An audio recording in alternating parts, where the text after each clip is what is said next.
Salve Maria a todos, vamos voltar à nossa leitura. A mulher, sua formação segundo a natureza e a graça. A formação feminina.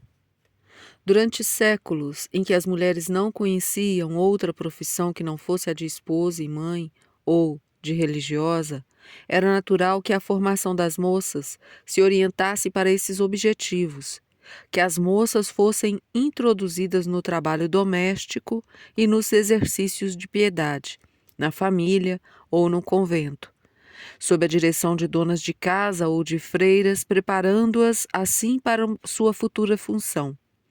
As mudanças na vida econômica ocorridas no século XIX acabaram simplificando de tal maneira a vida doméstica que esta já não constituía um campo de atuação suficiente para todas as forças da mulher. Com o grande abalo sofrido também pela fé, a vocação religiosa já não podia ser considerada como alternativa viável para boa parte da sociedade. Os caracteres mais passivos começaram então a afundar na vida dos instintos, sonhos vazios de veleidades, enquanto os mais ativos tendiam à vida profissional fora de casa. Foi assim que surgiu o movimento feminista. Como as profissões extra-casa tivessem ficado durante séculos na mão dos homens, era natural que assumissem características masculinas e que estivessem adaptadas a um preparo de natureza masculina. O movimento feminista mais radical exigia o acesso a todas as profissões e liberação de todos, de todas e de todos os níveis de educação. Foram necessárias lutas renhidas para avançar passo a passo, até que na Alemanha a Revolução trouxe de repente a realização de quase todas as exigências desse movimento. No início do movimento, ingressaram na vida profissional sobretudo mulheres com vocação e inclinação individual para determinada atividade, de modo que a adaptação ficou relativamente fácil. Mas a crise econômica dos últimos anos obrigou muitas a dar esse passo que, por livre e espontânea vontade, nunca teriam optado por esse tipo de vida. Surgiram muitos conflitos, mas também se colheu muita experiência. Tornou-se imprescindível discutir questões que, se na vida humana tudo obedecesse às leis da razão, deveriam ter sido esclarecidas antes do início do movimento. Existem profissões especificamente femininas? Quais são? A natureza feminina exige outra formação, diferente da masculina. E como deveria ser essa formação? Tentamos chegar a uma solução para a segunda questão e a seguir passaremos a resumir o resultado obtido. A natureza e a vocação da mulher exigem uma formação que possa levar à prática de um amor atuante. Isso requer, como fator mais importante, a formação da afetividade, mas aquela formação genuína da afetividade, que abrange clareza do intelecto e iniciativa, além de competência prática, possibilitando uma atitude correta em relação aos valores objetivos e, a partir dessa, consequências práticas. A hierarquia objetiva dos valores coloca o sobrenatural acima de todos os valores terrenos. Levando a esta atitude, prepara-se também a futura vocação de encaminhar seres humanos para o reino de Deus. Por isso é necessário que, no centro de toda a formação feminina e humana em geral, esteja a formação religiosa.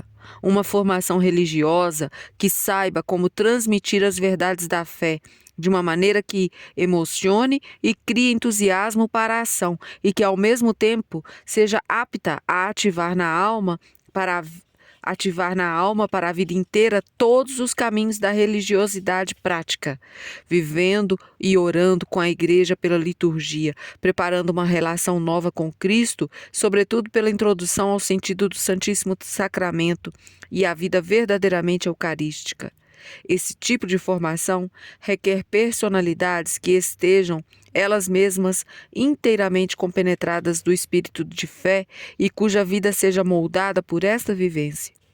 Ao lado da formação religiosa, toda a educação feminina deveria ensinar e compreender o ser humano e a lidar com ele. As aulas de história e literatura, de biologia, psicologia e pedagogia, de forma simples e adaptada à capacidade de compreensão, podem contribuir para esta finalidade, mas a instrução só poderá trazer frutos se oferecer a oportunidade de observar e exercitar seus conteúdos na vida prática. As matérias de formação mais formal, como ciências exatas, matemática, ensino linguístico e gramática, serão necessárias também para treinar a inteligência, mas não se deve oferecer mais do que é possível assimilar, evitando sobrecarregar as alunas e pôr em risco conteúdos objetivamente mais importantes. Aquilo que é essencial para todas as moças deveria ser acompanhado em todas as instituições pedagógicas de um sistema de aulas mais livre e opcional, que leve em conta os dotes especiais e ofereça a oportunidade de um estudo mais profundo e exaustivo de determinadas matérias teóricas e de cultivo de talentos técnicos e artísticos, ao lado da matéria obrigatória para todas. Assim, seria possível respeitar a individualidade e preparar as moças para a futura opção e formação profissional. Aplica-se também a todas essas alternativas o princípio de que o verdadeiro trabalho educativo só pode ser realizado por aqueles que possuem formação completa na respectiva área. E, de um modo geral, vale o princípio de que, em consonância com a índole e a formação da mulher, mulheres devem ser formadas por verdadeiras mulheres. Mas nem os melhores educadores, nem as melhores instituições podem garantir o sucesso da tarefa, se é que ambas as condições estão realmente preenchidas.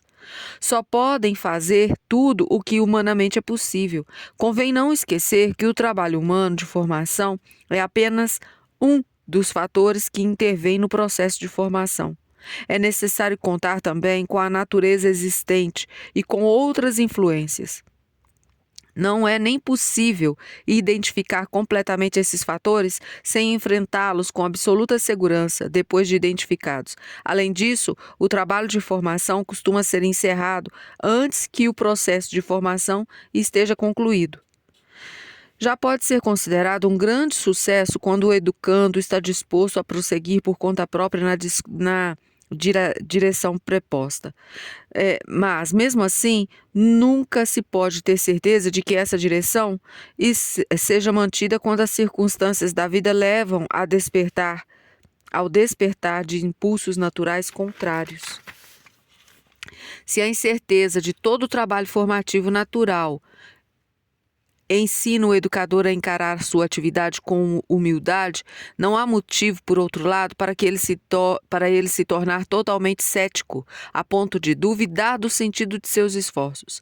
Esses continuam sendo um fator importante. Ao lado de tantos resultados negativos, o educador precisa contar também com os resultados positivos, dos quais ele talvez nem tome conhecimento.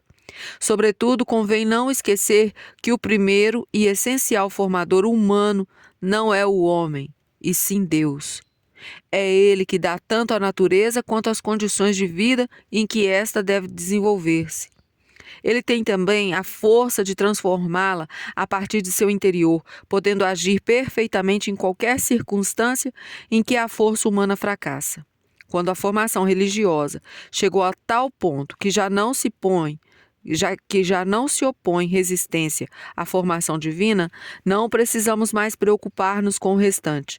Além disso, existe na economia da salvação o princípio de que nenhum esforço sincero fica sem dar frutos, mesmo que a visão humana registre apenas insucessos.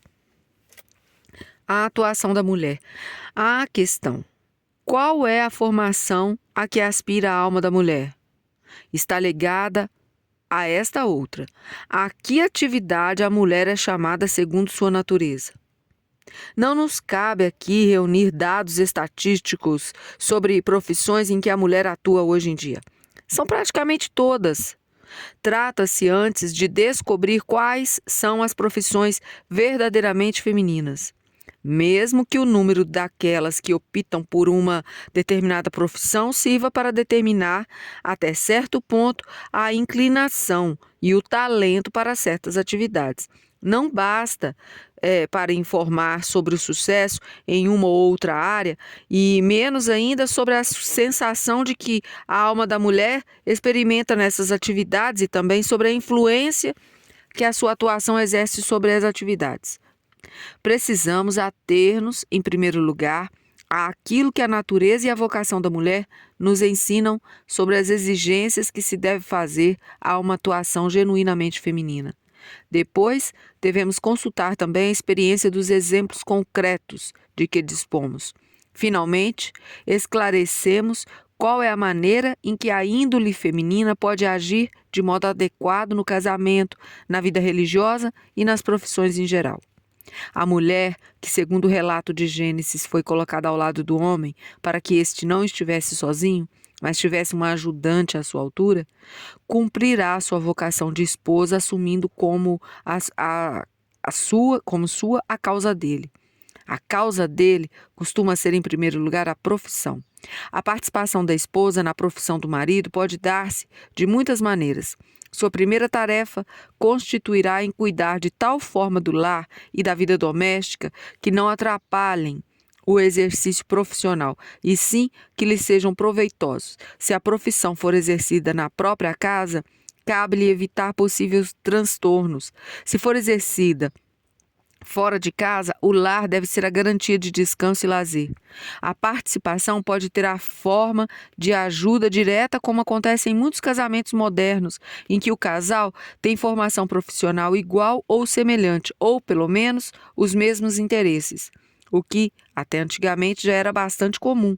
Em geral, na vida do campo, mas também nas empresas comerciais, sobretudo nas pequenas, em família de médicos, com especial ênfase na casa até de pastores protestantes. A causa do homem não se resume ao conteúdo concreto do seu trabalho. Ela inclui também a luta pela existência, garantindo o sustento da família.